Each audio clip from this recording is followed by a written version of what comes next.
क्या है हुआ मैं तेरा दीवाना, हुआ मैं तेरा दीवाना, हुआ मैं तेरा दीवाना, जो होगा देखा जाएगा, हुआ मैं तेरा दीवाना, जो होगा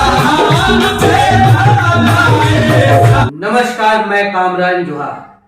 सर, मैं आज जिनके साथ बैठा हूँ उसकी तारुफ कराने की मेरे ख्याल से आपको दरकार नहीं पड़ेगी। वो ऐसे ही किसी के तारुफ के मोहताज नहीं है। वो हमारे कलकत्ता में भी आए हुए हैं, पश्चिम बंगाल में एक खास प्रोग्राम को अटेंड करने के लिए। कल 17 तारीख को हमारा ही एक प्रेम कोठी दरबार ट्रस्ट का एक हमेशा सालाना उर्स यहाँ होता है और एक प्रोग्राम होता है। वो इस बार स्पेशली हम लोगों ने उनको यहाँ बुलाया था। जी हाँ, गुलाम वारिस साहब, आइए मिलते हैं उनसे। उनको उनके बारे में थोड़ी सी हम जानने की कोशिश करेंगे और थोड़ा कुछ क्वेश्चन रहेगा, प्रश्न रहेगा उनसे कि उनका ये सूफियाना कब से शुरू हुआ और कैसे हुआ। अस्सलाम वालेकुम। वालेकुम।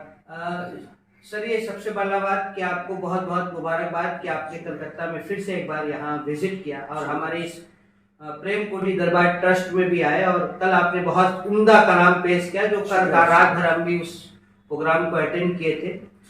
तो सर, सबसे पहले हम ये बताएं कि आपकी जो सिलसिलात है, आप लोगों ने ये कव्वाली शुरू किया, आप कितने उम्र के से ये इस लाइन में आए सर? देखिए, ये जो सिलसिला जारी हुआ, ये हुजूर वारिस पाक आलम पनाह के वक्त से हमारे दादा परदादा सरकार को सुनाते थे, वारिस पाक को, और उनके ख़ास कव्वालों में पहचाने जाते थे, जो आज मिशकात हक्कानिया और तमाम और भी कुछ किताबें ऐसी हैं जिनमें उन लोगों का नाम है। और ये वारिस पाक आलम पनाह का खुसूसी करम हमारे ख़ानदान पर, जो सरकार ने इज़्ज़त शोहरत और जो भी सरकार का सदका है बहुत कुछ अता किया, और ये काम दादा परदादा और चला आ रहा है ख़ानदानी। हाँ। तो आपके ऐसे उस्ताद कौन रहे इसमें? बात ये है कि हम लोग जो भी पढ़ना, जो भी गाना बजाना है हमारा, हुजूर वारिस पाक आलम पनाह के दर पे सब वही उस्ताद हैं, वही पीर हैं, वही सब कुछ है। मतलब आपने सीखा कैसे? जैसे कहा जाता है ना कि हारमोनियम पे जब आप लोग शुरू करते हैं सा रे गा मा, तो बिना उस्ताद का तो होगा नहीं। वो तो ठीक है, आप वारिस पाक के सिलसिला ही है, तो किसी न किसी का तो उंगली पकड़ के आप लोगों ने सीखा। बस आप ये माने कि अपने पुरखों को देखते देखते, सुनते सुनते, अच्छा, और इश्क खुद गुरु होता है। अच्छा, जो सब ये बहुत सिखा देता है, ये बहुत बड़ी बात, सब कुछ बता देता है। इश्क खुद गुरु होता है। और ये करम वारिस पाक का कि हम लोग आज वारिस पाक की चौखट पर ये शर्फ हासिल हुआ है जो पढ़ते हैं।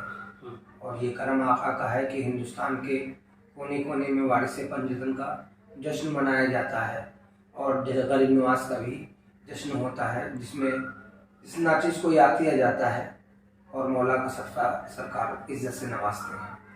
और इंशाअल्लाह अभी मैं कलकत्ता फिर आ रहा हूँ, तो 20 मार्च को मेरा प्रोग्राम खिदरपुर में गुलिस्तान होटल के पास रखा गया है, जश्न वारिस पाक। जी। अच्छा, ये जो दूसरे आप इलाके में अगर जाते हैं, दूसरे स्टेट में, तो आज पश्चिम बंगाल में और खास करके आज खिदरपुर में है, तो यहाँ का माहौल और यहाँ के लोग के बारे में आप मिलने के बाद में ऐसा कैसे क्या महसूस हुआ? यहाँ के लोगों के बारे में, उनका मिजाज क्या है, कैसे किस तरह? देखिए, वारसियत ऐसी चीज़ है कि सरकार आलम पनाह के तमाम फ़करा जो गुजरे हैं, और उन सरकार का यही इरशाद रहा है, सुना सुना मोहब्बत करो, मोहब्बत करो, मोहब्बत करो। जी। और जो हमसे मोहब्बत करे वो हमारा है। तो सरकार ने अपने चाहने वालों को, अपने मानने वालों को और अपने फ़कराओं को यही दर्स दिया, यही तालीम दिया, सुना सुना मोहब्बत करो। अब वो फ़करा एहराम पोश जिन लोगों को यही तालीम दिया, मोहब्बत करो, मोहब्बत करो, अगर वो मोहब्बत सरकार की तालीमात पे ठहरा है तो उसकी मोहब्बत ही रंग ले आती है महफिल में। जी जी जी। उसकी मोहब्बत ही रंग महफिल में ले आती है। बस यही है। तो वारिस पाक सिलसिला में ऐसा है कि यहाँ सिर्फ इस्लाम के मानने वाले नहीं, दूसरे मजहब के मानने वाले भी बहुत अकीदा रखते हैं। खास करके ये पूरी दुनिया में चर्चा है कि वहाँ जो होली मनाया जाता है देवा शरीफ में, शायद ही कहीं मनाया जाता है। तो आपको किसी दूसरे मतलब मुसलमान के अलावा, इस्लाम के अलावा जो दूसरे प्रोग्राम में भी इनविटेशन आता है गाने के लिए? बिल्कुल बिल्कुल।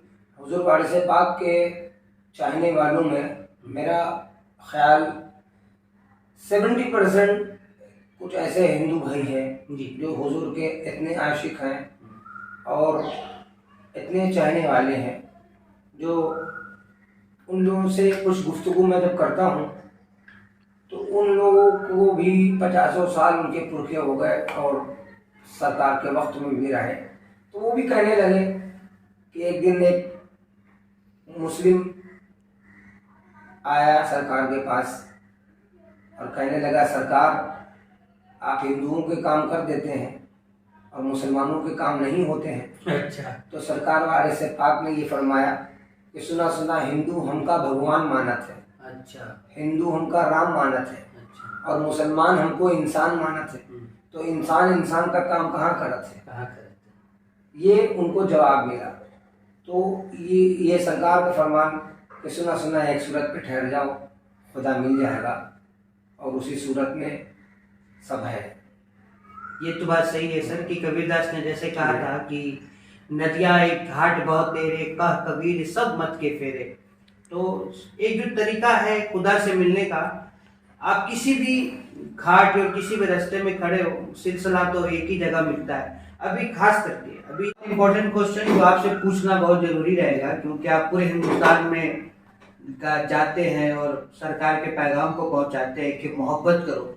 तो अभी मौजूदा हालात में जिस तरह से नफरत की बात लोग करते हैं, एक दूसरे से रंग के नाम पे झगड़ा होता है। आपने देखा ही होगा कि पठान फिल्म आने के पहले किस तरह से नफरत हुआ कि एक रंग, खास करके ये गिरवा रंग। तो हम खास अभी उसी मुद्दे में ही बात करेंगे। ये जो गिरवा रंग है, और गिरवा रंग हुजूर पाक की तरफ से भी चले आ रहा है कि उनके जितने वारिस पाक के जो मुरीद हैं उनका भी रंग ज्यादातर गिरवा देखा जाता है। तो ये जो नफरत का माहौल है, इस माहौल में आप हिंदुस्तान और हमारे हिंदुस्तान के लोगों को क्या संदेश देना चाहेंगे अपने वारिस पाक के सिलसिले से? बस वारिस पाक अलहम्दुलिल्लाह का यही फरमान है, सुना सुना हमारा मजहब इश्क है, और जो हमसे मोहब्बत करे वो हमारा है। और इसी तरीके से सरकार के फ़क़राओं ने भी सबको मोहब्बत दी, सरकार के इराम पोशों ने सबको मोहब्बत दी, और यही तालीमात सब पे लागू है कि हाँ सुना सुना मोहब्बत करो, मोहब्बत करो, मोहब्बत ही सब कुछ है। हाँ, मोहब्बत ही सब कुछ है। वो कोई भी बिरादरी हो, हम ना हिंदू हैं ना मुसलमान हैं, हम सिर्फ वारसी हैं। हम सिर्फ वारसी हैं, और वारसी का कोई मज़हब नहीं, वारसी का मज़हब इश्क है। तो सर एक छोटा सा कोई आपका अपना गाया हुआ कोई कलाम जो हम चाहेंगे कि हमारे इस न्यूज़ चैनल के माध्यम से आप हमारे व्यूवर्स को सुनाएं, हमारे दर्शकों। ये करम वारिस पाक का है कि सरकार बेगम शाह साहब के बाबा अंबर शाह वारसी, तो उनके 2 शेर में पढ़ रहा हूँ। जी।